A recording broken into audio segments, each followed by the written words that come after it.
hacer más diagnóstico, me parece que por ahí hay que tener más tiempo y estirarnos el tiempo, le decía a Sergio. Pero por ahí la pregunta es si, bueno, a los gobernantes de hoy, incluso comentaba con Sergio el desafío que lanza Pepo en un reportaje publicado por Norte, señalando de que el peronismo volvió a ser alternativa si hay recambio, si hay nuevas posiciones. Y en eso Pepo invita a Capitanich y a Gustavo Martínez a dar un paso al costado. La pregunta es, ¿los partidos tienen renovación? Y en esto, hoy el gobernador Esdero tiene la mirada como para decir, bueno, yo no quiero cometer los errores que cometió Rosa, que cometió Baroni, que cometió Tenef, que cometió Capitanich, que cometió... No, es decir, sin castigar el pasado, es decir, vamos a mirar el futuro. Bueno, ¿qué tengo que hacer yo para, de alguna manera, sacar 60% de pobreza? Sergio. Bueno, entre paréntesis, estuvo medio pícaro Pepo, ¿no? Porque él dice, para que se renueve el peronismo, hizo como una invitación a Capitanich, a Martínez, y que él, ninguno de los tres sea candidato nuevamente, ¿no? Como colgar los botines. Sí. Yo que estuve medio pícaro porque es como que yo dijera, le pido a Javier Álvarez y a Dybala que ni ellos ni yo seamos el número 9 de la selección, ¿viste? Pepo no tiene tantas posibilidades de agarrar la camiseta. Pero fuera de eso, la política nacional y la provincial, y en la provincial esto se nota más acentuadamente, como ocurre en cualquier contexto de atraso social como el que vivimos en el Chaco, está muy congelada, ¿no? Es decir, hay un índice de renovación bajísimo. Tenemos las mismas figuras flotando y dando vueltas y tomando las decisiones importantes de hace 20, 25 años. Sí. También por la mezquindad de esos líderes y esos caudillos que hemos tenido que no han dejado crecer al costado prácticamente a nadie. Tipo Atila, digamos. Sí. Que en parte son ellos los que buscan tener ese factor de dominio tan amplio sobre las estructuras que comandan, pero también es la obsecuencia, todo ese entorno de obsecuentes, de alcahuetes, de aplaudidores, claro, que crecen a la sombra de estos líderes y dicen, bueno, mientras yo no lo complique a él en su reinado, siempre me voy a poder poner abajo de la mesa. Y ni siquiera lo enfrentan para decir, che, te estás equivocando, digamos. Y además, en off, en la etapa de Capitanilla en los últimos años, y también en la de Rosas, muchos de sus funcionarios, de sus espadas, te hablaban, pero muy mal de ellos, ¿no? Claro. Marcando sus errores, su aislamiento. Pero no se lo decían lealmente al líder, digamos. Yo entiendo que no lo digan públicamente, digamos, nadie, claro, hay trapitos en la política lavarlo en casa, que se lavan en la casa. Claro. Aunque eso a veces también es una manera de decir, no sé, es como una suerte de complicidad más turbia, pero bueno, está bien, no lo querés decir en público, decíselo en privado, y aún así se callaban, ¿no? Entonces, la política creo que se hace, esta política que tenemos, que es mala, se hace en parte por esos liderazgos tóxicos, pero también por esos amanuenses que no tienen la valentía de plantear sus objeciones, sus observaciones. Después sí, cuando el ídolo cayó y demás, todos dicen, yo le venía diciendo, yo le dije, esto estaba mal. Y yo creo que el desafío de Esdero ahora es eso, ¿no? Poder generar algo realmente nuevo, que no sean solo caras. Y sobre todo el desafío por las experiencias recientes que uno vio, recientes me refiero a los últimos 20, 30 años, el gran desafío es no creérsela, que el poder no le haga sentir que esto no del cuento de hadas, ¿no? que más bien que él sea servidor de la sociedad y no servirse de la sociedad. Digamos. Eso, que pueda mostrar otra manera de ejercer el poder, de construir poder, de una manera más democrática, más horizontal, más abierta, que logre montar una administración que se muestre, donde no hayan cosas escondidas, que haya un mayor control de la ciudadanía, que vos entres a la página web de cualquier ministerio y encuentres las compras, el gasto en personal, las licitaciones, todo. Vos hiciste muy bien una columna reflejando eso, ¿no? El desafío de Esdero hacia el propio Esdero, digamos. Es decir, Sí. bueno, ¿quién soy yo dentro de 10 años? Digamos? Claro, yo decía que en el 95 Rosas, que llega con un batacazo electoral como llegó Capitanich en el 2007, como llegó Esdero el año pasado, en el 95 el candidato opuesto era Florencio Tenet, Sí. parecía que era indefectible su regreso al poder. Gana Rosas, y Rosas gana después de un par de gobernaciones marcadas por el perfil bajo de sus gobernadores, que estaban asociados así como a la parsimonia, esa cosa medio siestera, que eran Danilo Baroni y Rolando Taguinas. Taguinas, exactamente. Asume con los empleados públicos cobrando hasta con 1 mes y medio de retraso los salarios. Y él entonces ve por dónde va la jugada e inicia una gestión donde asume un rol hasta paternalista, se endeuda para poder poner al día Bien los de sueldos. caudillo, digamos. Sí, ¿no? sí. Incluso fíjate que él, cuando leía los famosos cronogramas salariales, él solía hablar en primera persona. Él decía, el jueves 4 comienzo a pagar a los jubilados. Estoy buscando los fondos para la aguinaldo. Él tenía ambiciones de poder. Era como tu papá diciéndote, claro, quédense tranquilos, yo me ocupo. Claro. Y después de esas dos gobernaciones tan flojas, digamos, tan endebles políticamente, económicamente, él logra construir ese personaje, ¿no? del hombre fuerte, del que es ejecutivo, que resuelve, y con una política comunicacional que lo vende bien así. Sí. Después Rosas ejerce el poder, comienza, creo yo, eso, ¿no? A creérsela. Todo poder que perdura demasiado tiempo se va descomponiendo. Hay una vieja frase, un viejo proverbio que dice que el poder corrompe y el poder absoluto corrompe absolutamente. De modo que cuando vos más poder acumulás, más se descompone esa materia que vos tenés entre las manos. Y llega todo este acopamiento al Superior Tribunal de Justicia, que ponen jueces amigos, que aparecen las arbitrariedades, la represión a manifestaciones de los estatales por diferentes motivos. Pero para entonces Rosas llegó a ganar elecciones pagando salarios con bonos. O sea, fíjate hasta qué punto él logra captar el afecto, el aprecio y el apoyo de la ciudadanía. Cuando se deteriora la imagen de Rosas y queda asociado a la arbitrariedad, al copamiento de la justicia, Capitanich llega con un mensaje de recuperación, ¿no? de lo contrario. Fíjate que en la campaña del 2007... él llega él pone el corazón, digamos. Y Rosas hacía campaña con la foto de un puño. Un puño, sí, claro. Y la gente elige el corazón, ¿no? Y claro. Capitanich entra con esa cosa también así de ser ejecutivo y con lo que él siempre trata de vender mucho, que es su conocimiento de la economía, sí. Su hiperactividad, recorriendo 87 localidades en un día. Y eso también le reditúa electoralmente durante mucho tiempo, hasta que llega la etapa esa de la descomposición, que claro, con el caso Cecilia en particular es como que explotó. Abriste la cámara frigorífica y estaba todo lleno de carne podrida. Y entonces llega Esdero. Y yo digo que Esdero que es un personaje en construcción, porque Rosas construyó su personaje teniendo muy claro qué es lo que quería vender, que era eso, ¿no? El papá que te cuida, que resuelve, que vos antes cobrabas tarde el sueldo, ahora te lo pagamos.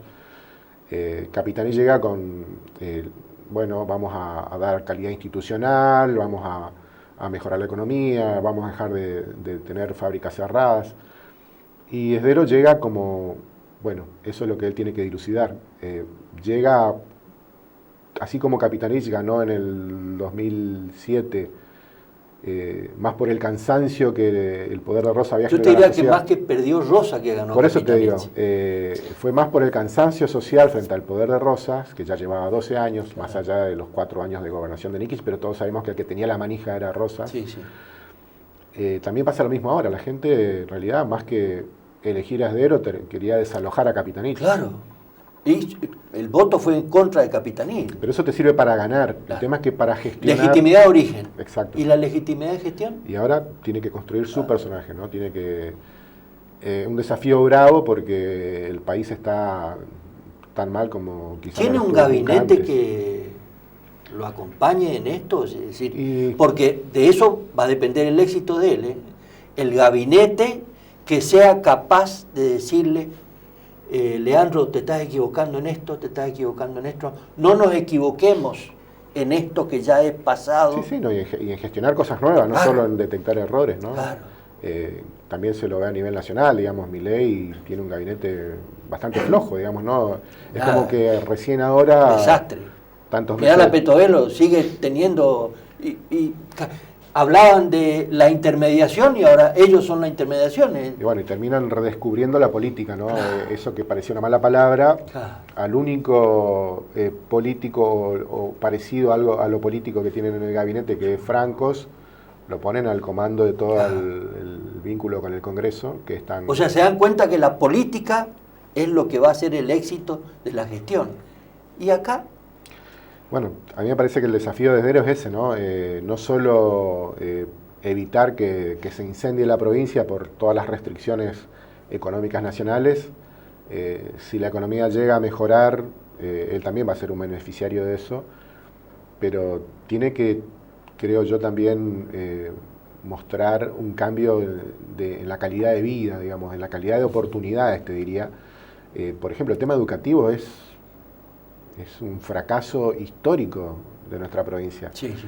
Nos vendieron como que teníamos una educación súper inclusiva y es un desastre. Los chicos en tercer grado no saben leer. Eso se tiene que corregir porque son las cosas que no lucen, ¿no? Vos podés inaugurar una plaza, eso se hace en 2 meses, en 3 meses, podés, no sé, hacer muchas cosas que son golpes de efecto que muestran realización. Pero el desafío mayor es el hambre y la educación. Claro. Totalmente. Además en una provincia que donde incluso la pobreza, hasta la salud quedó relegada, ¿no? Y además esa pobreza que tenemos en gran parte no es una pobreza de ingresos como la que teníamos hace 30, 40 años. No es la pobreza del que no llego a cubrir la canasta familiar, pero mi hijo va a una escuela donde aprende, una escuela pública donde aprende, está alimentado. Nuestra infancia fue en la escuela pública, Tonino. Y estábamos los clase media, los chicos que estaban un poco más de familia de clase media baja o en situación de pobreza, estaban los chicos de los empresarios. Claro. Pero todos nos parecíamos. ¿Cuál era la diferencia? El rico tenía la zapatilla un poco más nueva, claro, pero estábamos todos limpios, estábamos todos alimentados. Ahora no, ¿eh? A lo sumo había un guardapolvo remendado. Los padres a su vez también tenían educación. Ahora tenés una pobreza estructural terrible. Hay gente que aunque la economía se reactive, no podría trabajar en empleos redituables. El guardapolvo blanco, aunque uno no crea, nos igualaba, digamos. También, sí. Nos ponía a la misma altura de todos, partiendo de la misma raya. Sí, pero no, más allá de eso era una escuela integradora. Sí. Vos ahora tenés una sociedad, esto ocurre en casi todo el mundo, no es una cosa que nos pasa solo a nosotros, pero nos pasa y habría que buscar maneras de que no nos parezcamos tanto al resto del mundo. La ciudad se va ordenando de acuerdo a poderes adquisitivos, tenés barrios residenciales. Antes, viste, los barrios, las casas se mezclaban, la casa de la familia de plata, la casa del trabajador humilde. Es como que si impera el individualismo, ¿no? Como decía la canción de Gieco, ¿no? Éramos todos parte del mismo barro. Pero ahora no, tenés zonas de la ciudad que son como claramente destinadas a una clase... y se descubrió que son las que no pagan el agua, no pagan la luz, o pagan, digamos, tarifas de zonas rurales. Y acá tenés una línea divisoria muy clara, que es, por ejemplo, la Avenida Soberanía Nacional y Malvinas Argentinas. De ahí para el sur tenés otra resistencia. Sí. Bueno, yo no veo que haya políticas que busquen integrar, que busquen recuperar realmente a la gente que está en la lona. Incluir a los, no a los que están expulsados, digamos, incluso. Es decir, darle los servicios. Además se desaprovechó mucho una política social ultra generosa, como la que impuso el kirchnerismo, fue a cambio de nada, digamos, ¿no? Porque hay jóvenes que cobraron, no sé, hay personas que llevan 20 años cobrando un plan social Claro. y nunca les dijeron, está bien, te lo vamos a pagar, pero a cambio tenés que ir a la escuela o tenés que aprender un Claro. oficio. O sea, una Tenés asistencia condiciones, digamos. que en realidad fue una especie de trampa, porque Claro. hizo creer a mucha gente que podía pasarse la vida sin trabajar, sin valerse por sí misma, y les arruinaron la vida. Hoy se encuentran con que ese plan no les alcanza para nada, pero tampoco tienen herramientas para defenderse de otra manera. Ese acuerdo que hicieron Juntos por el Cambio y el SER, ¿sirve para hoy? Esdero Gustavo Martínez, ¿sirve para hoy? ¿Mañana será otra cosa? ¿Cómo ves vos ese tema? Porque Y es como una relación clandestina, ¿no? Porque nadie blanqueó nunca esa alianza, pero existe. Existe y opera en la legislatura, se ve claramente. sí. Yo creo que es una cuestión de número, digamos, si hay que ver también cómo pelea el sector de Gustavo Martínez el año que viene los espacios, si van a buscar estar en las boletas de Juntos por el Cambio, si van a intentar otra vez ir por afuera como en la elección del año pasado, que les fue muy mal. Nikich marcó la cancha en algunos porque ahora otra vez hay una denuncia contra Gustavo Martínez de funcionario de la municipalidad. ¿Marcó la cancha o decir, bueno, no, a mí? Y Nikish es un personaje muy especial de la política. Uh-huh. A mí me parece interesante porque en realidad es como que él está de vuelta de todo. Claro. Entonces no es alguien que esté especulando con si me va bien acá. Como decía Zampayo, yo no soy toro para que me lleven ¿te acordás? Además que tiene un carácter especial, claro. Todo el mundo dice que es así muy... muy introvertido. Introvertido, pero aparte como que... Pero muy ordenado. Es buen administrador. Sí. Yo creo que va a ser una buena gestión en Resistencia. Sí, buena, sí. Por esto también que decíamos recién, quizá no buena en que vos veas cosas espectaculares y muy circenses. Pero el próximo intendente va a encontrar una gestión a ordenada. eso me refiero. Sí. Claro. Así que es un tipo que, como no especula con que esto le puede servir para claro. dentro de 4 años candidatearse a gobernador, yo creo que a esta altura él hasta debe estar arrepentido de haberse tirado a la intendencia porque todo el agite que representa claro. Y él ya está de vuelta. Claro. Así que, como no tiene con qué especular, es una especie de libre pensador, ¿no? Él hace lo que cree y a quien le gusta. De alguna manera él tiene que estar pensando, yo voy a quedar para el bronce, digamos, entonces voy a hacer las cosas bien, digamos. Ahí sí. Tenés asegurado de pronto una muy buena gestión en una ciudad, digamos, ¿no? Además es una ciudad que, o sea, después de la gestión de Gustavo Martínez, yo creo que hasta, no sé, Vicky Chipolitakis puede hacer una intendencia claro, mejor. Claro. Y en el caso de Nikich, que además es un tipo ordenado, claro. Eso le valió. El contraste lo va a ayudar mucho. Sí. Sergio, gracias por venir. Bueno, a vos, Tonino. Y felicidad en tu día. Feliz el día también para vos. De alguna manera, uno va pensando, bueno, qué futuro es el que nos depara, ¿no? Sí, son tiempos difíciles para el periodismo, no solo por estas cuestiones que vos mencionabas, las persecuciones, los aprietes, el maltrato desde el poder. Me refiero sobre todo a los periodistas que trabajan honestamente, ¿no? Porque sí. También tenés los otros que son operadores, militantes, etcétera. Es otra categoría donde lo podés manejar de otra manera. Y también porque los medios en general están en crisis desde que sí. Internet, las redes sociales entraron, sí. Modificaron todo el esquema de negocios de los medios, de las empresas periodísticas. Así que es, creo yo, un periodo de transición donde todavía falta mucho ver en qué decanta todo eso. Gracias. Gracias a vos. Muchos títulos interesantes para sentarse y ver una situación del mundo, digamos. Hasta la semana que viene.